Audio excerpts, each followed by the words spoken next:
Here's more wrestling news for February 9th, 2026. Your headlines for this afternoon include inside WWE's decision to leave Cody out of the Rumble win, Tiffany Stratton's awkward attire slip caught people backstage off guard, another WWE star hints at retirement after selling ring gear, MJF drops F-bombs and explosive CM Punk tirade, two missing AEW stars spotted at Super Bowl 60, star reveals he's wrestling after losing half his foot, Fred Ottman opens up about terrifying health crisis, and more. Cody Rhodes was never truly in the mix to win the 2026 Royal Rumble, and according to F4W Online, that decision was made well in advance. Speaking on Wrestling Observer Radio, Brian Alvarez reported that once WWE locked in Cody's WrestleMania direction following his title loss, Creative immediately ruled him out as a potential Rumble winner. The reasoning wasn't last-minute panic or a pivot, it was storyline structure.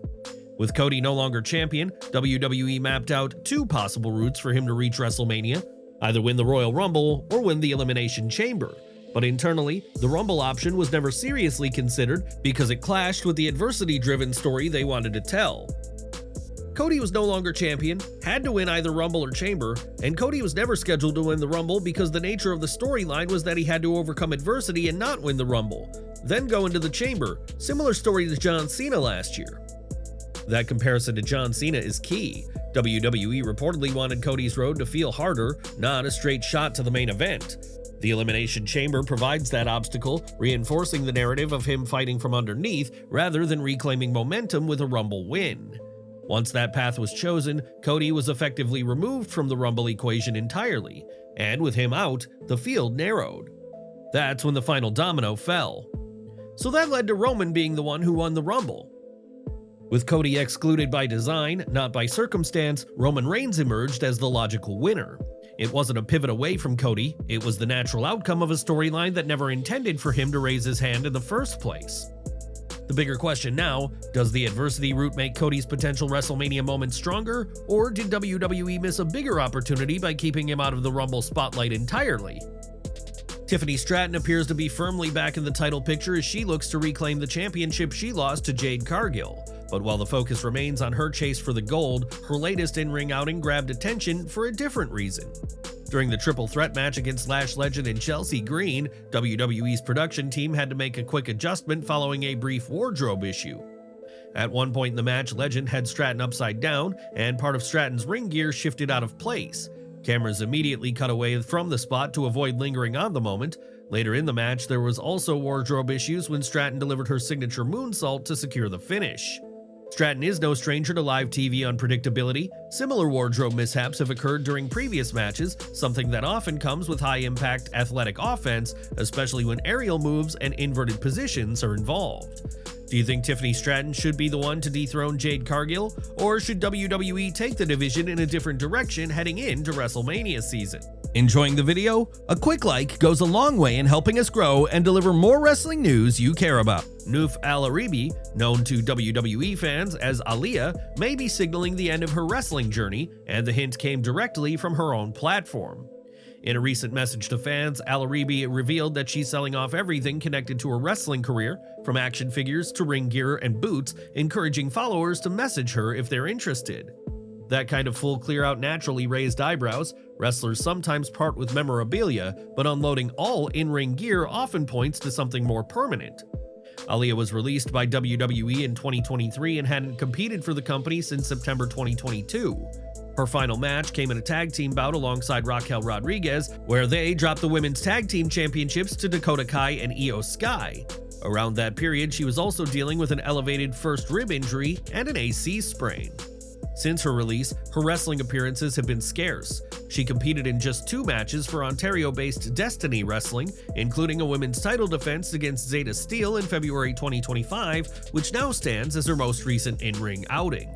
For someone still in her early 30s, selling off every piece of wrestling gear is a strong statement, even without officially announcing retirement. Whether this is a full stop or simply a new chapter outside the ring, it certainly feels like Aliyah may be turning the page on her wrestling career. MJF just reopened one of AEW's most personal chapters, and he did it without a single ounce of respect left on the table. During a February 5th, 2026 appearance on Compass on the Beat, MJF unloaded on CM Punk in one of his most unfiltered rants yet. You're talking about CM Punk. Who could possibly give? It's about me right now. Kim. From there, he revisited their brutal 2022 dog collar match, about many fans still rank among AEW's best. Punk walked away with the win that night, but MJF insists it was anything but clean. In his version of events, outside interference tilted the scales.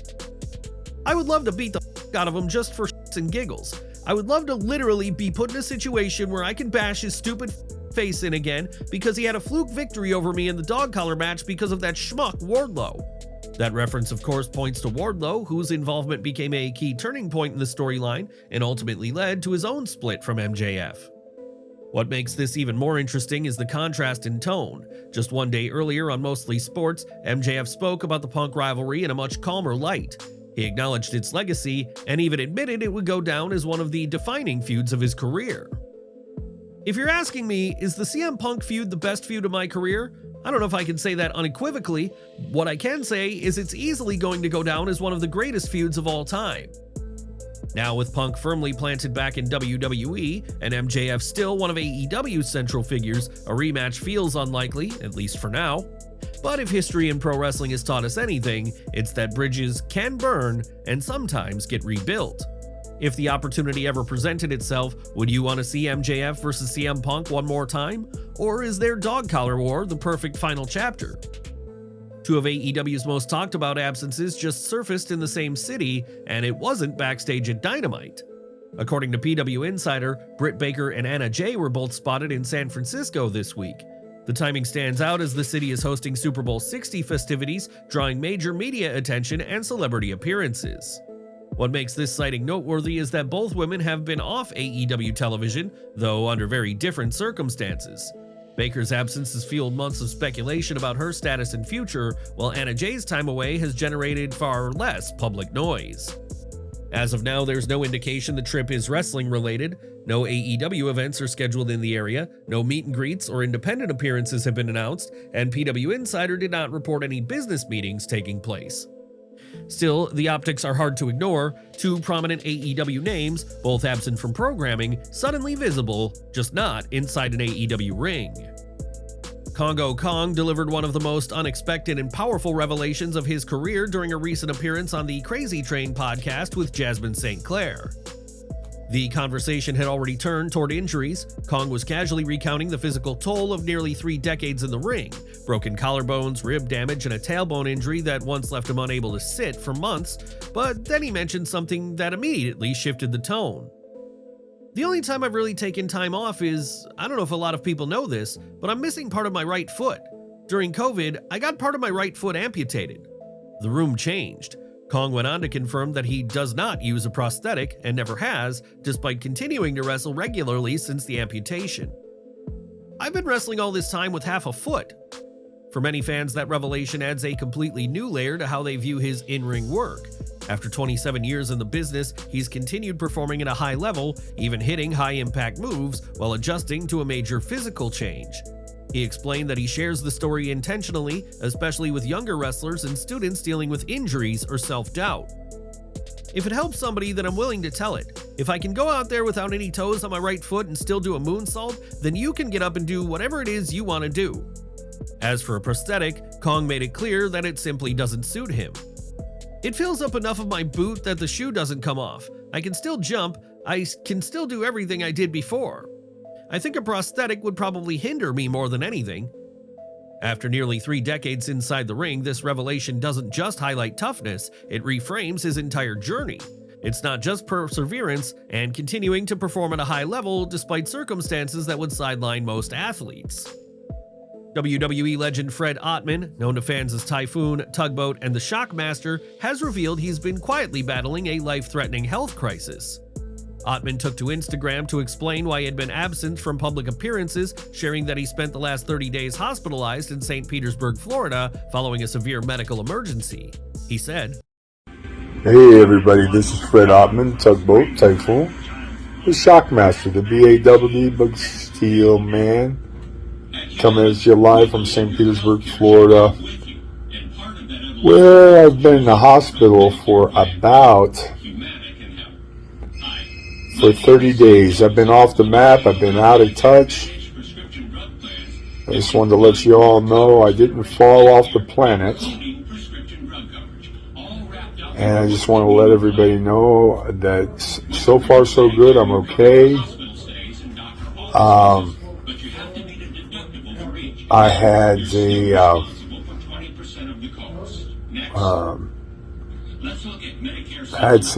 something happen.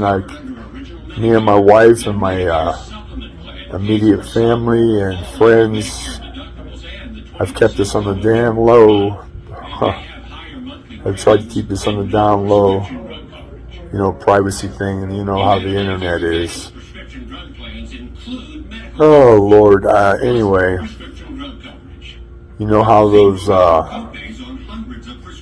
armchair people are, and I had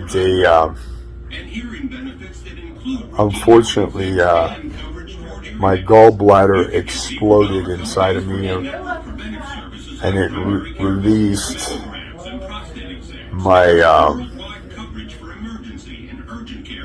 released a bunch of poison into my body. So I've been on my back for 30 days, and the doctors have been amazing, my surgeons and that stuff, and that had a major infection along with some of the stuff that I've been dealing with as far as infection goes. If I would have waited one more day, the doctors told my wife that I probably wouldn't be here with you and be able to talk to you guys. God bless. But I'm here. I've lost a lot of muscle mass. I've lost, a lot of different things. I mean, it's been a brutal fight. I've been learning how to walk again, and it's been a fight. It's been a fight.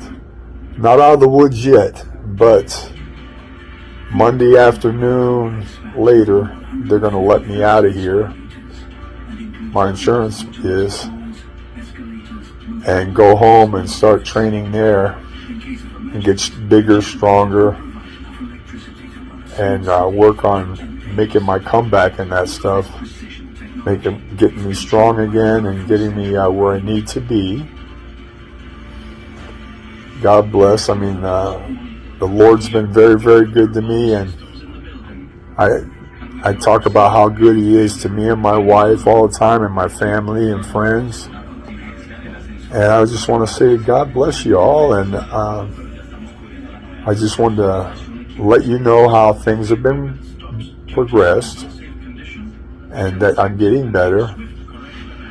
But I was almost to the point where I was going to have to go on dialysis, because of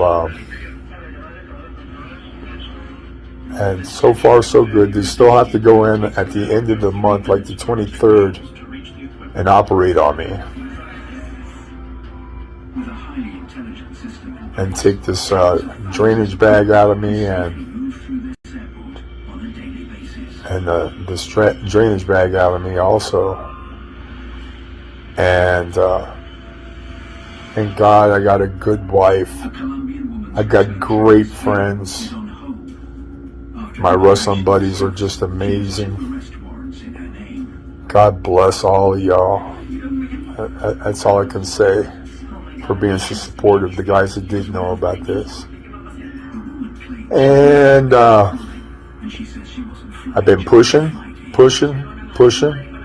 one step at a time. And my coaches say I've been making good progress. And I was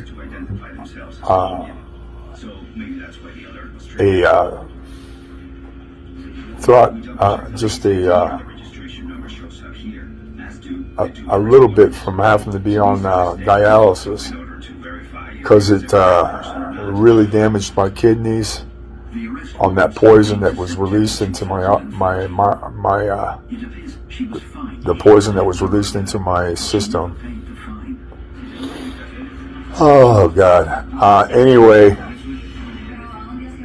thank my sons, my brother-in-law and his wife and my nieces and nephews and my awesome wife, who is the most wonderful people that have had me in their prayers,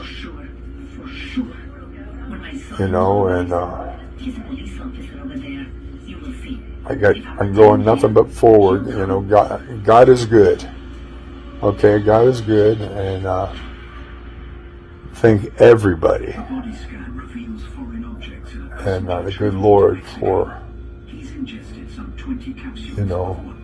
for everything. But I wanted to keep you guys a little bit in the loop. I'm not finished yet. Can't wait to get a hot shower, get an awesome haircut. Hopefully my buddy Pete will come to the house and lower my ears.